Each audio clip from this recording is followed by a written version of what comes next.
What was Andrew Tate's highest ever chess rating? Today we have a special video because we're going over a game that was played by Andrew Tate when he was at the peak of his chess powers. In the following game, he was rated 1893, which means he was better than 99.2% of all players on chess.com. And what truly makes this game special is his opponent's rating, which I will reveal at the end of the video. So anyway, today Andrew Tate is commanding the white pieces, and his opponent with the mysteriously high rating is playing with the black pieces. So Tate opens up with the move d4. We see d5 and c4. This is known as the Queen's Gambit, named after the Netflix series The Queen's Gambit.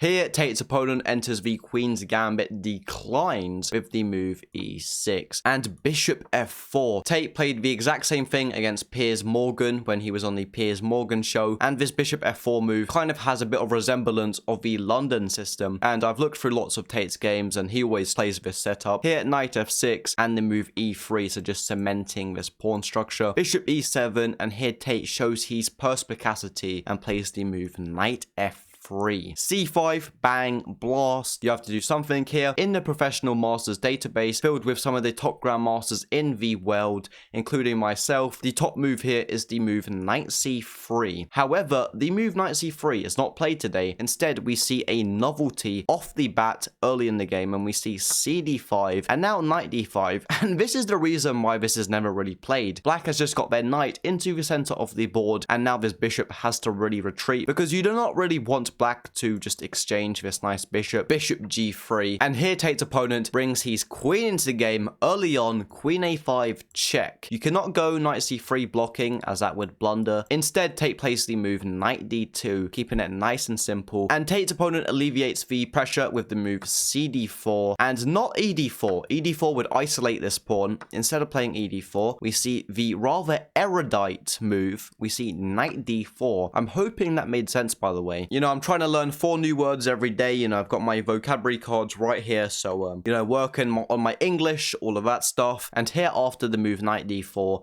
black wants to immediately contest this knight and shows us that with the move knight c6. Knight c6 is played and bc6. Tate grabs his bishop and plays bishop e2 and bishop a6. A fairly nice move, I've got to give it to him. If you're looking at the position from black's point of view, you're understanding, okay, I can't really get my bishop out this way because this pawn blocks it. If I get it out here, this pawn also kind of blocks it. So the a6 square, trading off the pretty much the worst piece for one of white's best pieces. A very good move, to be fair. Castles and the move rook d8. So now this rook is along the same file as this queen. And here Tate comes up with the idea of playing bishop a6. He wants to exchange queen a6, and he goes queen f3. So getting his queen out of dodge. However, he does leave this knight fairly loose. By the way, when I refer to the term loose, I mean that this knight has no defenders, and black decides to get his king to safety, as king safety is the #1 principle in chess. Castles is king, nice stuff. Here the move b3 and the move knight b4. This is what I mean, this knight is loose now. This is what is known as a discovered attack. Knight c4, getting this knight into the game. Fairly nice square, to be fair. It's got some nice options. Bishop f6, this bishop getting onto this nice diagonal. You do not want to allow your opponent to exchange a bishop off for a rook, the majority of the times anyway. Obviously there's exceptions. Here the move rook a to c1, bang, out of dodge. Also putting the rook along the same file as this weak pawn. If we're looking at the position here from a strategic point of view, we're thinking weak pawn, split, isolated, easy targets. However, your pawn is under attack right now, so queen a2 is played. You've just lost the pawn. It does blunder though, it does blunder. To the move bishop d6. This was not played in the game, however, I'm just showing you the blunder here. You know, black can make the position a bit tricky with the move knight d3. However, white does come out slightly better. It's about +1 on the evo bar for white. So instead of any of that, instead of playing bishop d6, which would have been a fairly pleasant position for Tate to play, he plays the move e4, which blunders to another fork. He plays the move rook d3. By the way, if you're wondering what a fork is, you know, if we're looking at a fork, it's one piece of metal, so it's one piece. However, it can attack multiple branches. Got one right here just for demonstration purposes. One piece of metal, like I said, however, separate attack. So this move rook d3, bang, and and bang, you're in trouble. Queen g4, get it out of dodge. But now queen b3. So Tate's opponent is up 2 pieces of material. And by the way, I haven't revealed his rating. He may be a grandmaster for all we know. We're going to find out in the end. Tate tries to puncture his opponent with the move e5. Pawn up, bishop e7 was played, but now the move knight a5. Fairly tricky move, because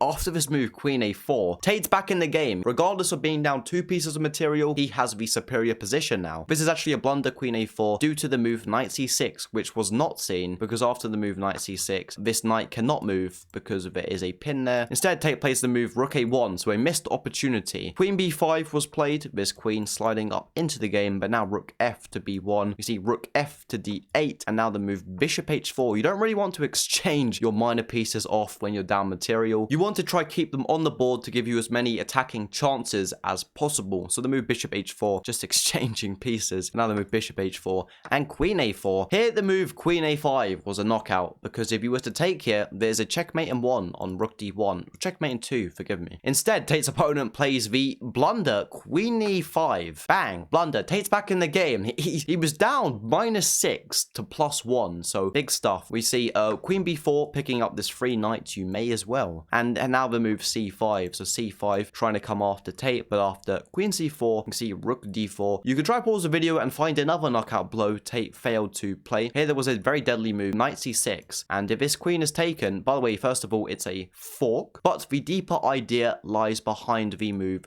rook c4, and here there's a double fork. So after rook d8 to d4, the move knight c6 was a knockout blow. Instead, the move queen c2 is played, and now the move rook d2.